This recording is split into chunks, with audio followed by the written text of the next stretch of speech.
Shalom, saudara-saudaraku. Kembali lagi di Renungan GSJ Short. Hari ini saya membahas lanjutan dari tema menciptakan lingkungan yang baik dan benar. Nah, jadi saya mau bercerita sedikit.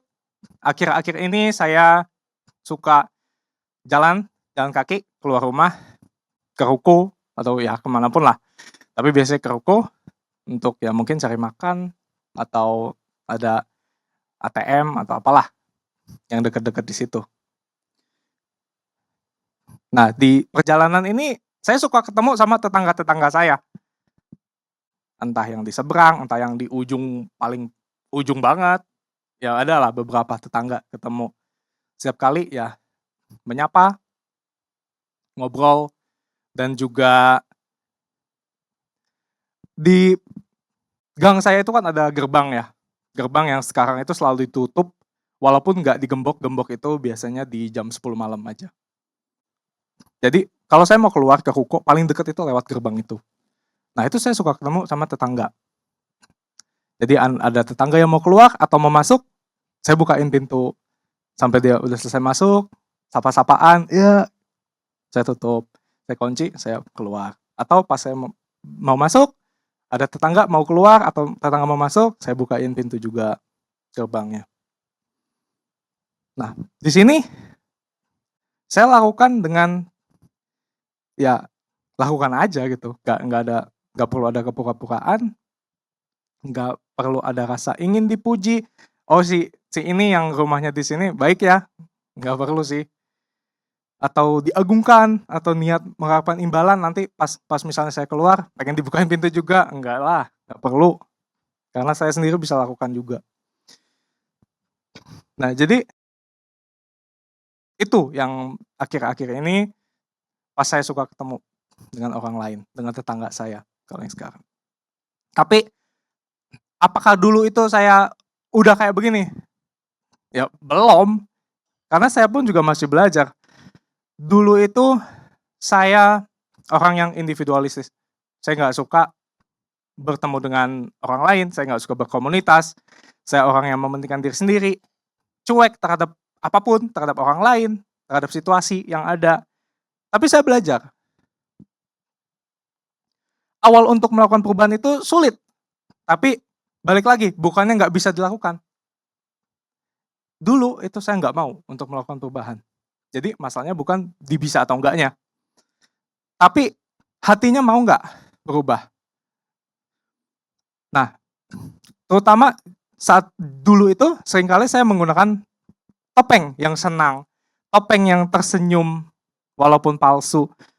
Tapi terkadang di hati itu kesal, sedih, ngelihat orang lain lebih dalam tanda kutip lebih berhasil. Saya iri, ini kok bisa begitu? Bukannya menjadi inspirasi tapi menjadi kekesalan. Mari kita lihat di firman Tuhan di Roma 12 ayat 9. Hendaklah kasih itu jangan pura-pura. Jauhilah yang jahat dan lakukanlah yang baik. Kalau kita baca di kitab yang berbahasa Inggris, di NIV, di New International Version, dia bilang, love must be sincere. Sincere itu artinya asli, nyata. Nggak ada kepura-puraan. Secara real. Nah, jadi itu memang yang seharusnya kita lakukan buat siapapun, orang lain. Karena kasih kita itu ke Allah dan ke sesama. Dan ini yang perlu kita lakukan juga. Karena di sini saya ngomongin tentang komunitas, kita kembali lagi kepada komunitas, khususnya komunitas kita. Komunitas orang percaya atau gereja. Kita baca lagi di 1 Korintus 12 ayat 25 sampai 27.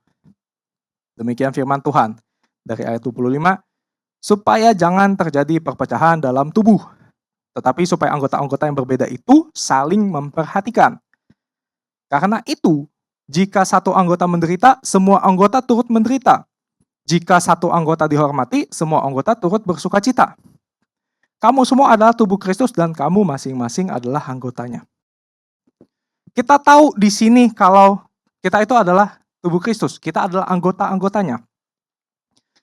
Kalau kita mau secara logika saja, kita punya tubuh jasmani. Pengenkah tangan kanan melukai tangan kiri? Sakit loh. Menyayat-nyayat misalnya, pukulin tangan kiri, tangan kanan, tangan kiri lu ngapain sih, nggak berguna banget loh. Nggak juga kan? Karena masing-masing juga perlu. Misalnya kita mau ngangkat barang, kita pakai 2 tangan kalau kita kesusahan.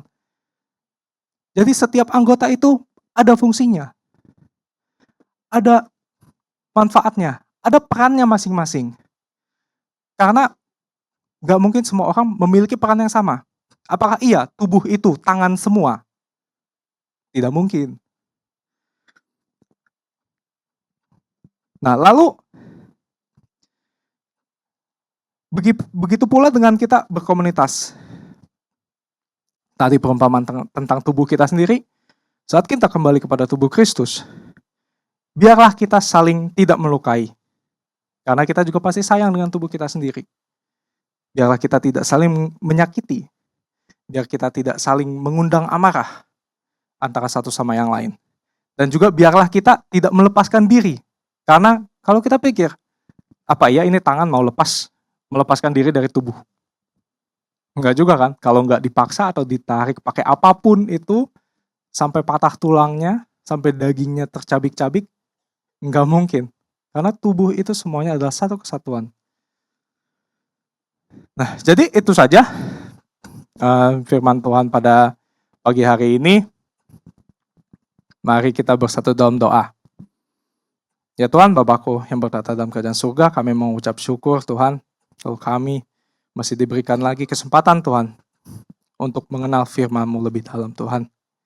Ya Tuhan, biarlah kami mempunyai hati Tuhan, yang mengenal bahwa kami adalah tubuh Kristus, yang mencintai komunitas, yang mengetahui peran kami masing-masing, dan tidak saling menyakiti. Terima kasih Tuhan, kami ingin menjalani hari ini hanya dengan tuntunan-Mu Tuhan. Terima kasih Bapa, hanya dalam nama-Mu saja Tuhan Yesus Kristus kami berdoa dan mengucap syukur. Haleluya, amin. Saya selalu catat perkataan ini, paragraf pertama dari apa yang diucapkan di ibadah raya. Saya bukan lalang yang merusak, melainkan gandum yang siap memberkati banyak orang untuk kemuliaan Tuhan Yesus Kristus. Amin. Shalom saudaraku, Tuhan Yesus memberkati.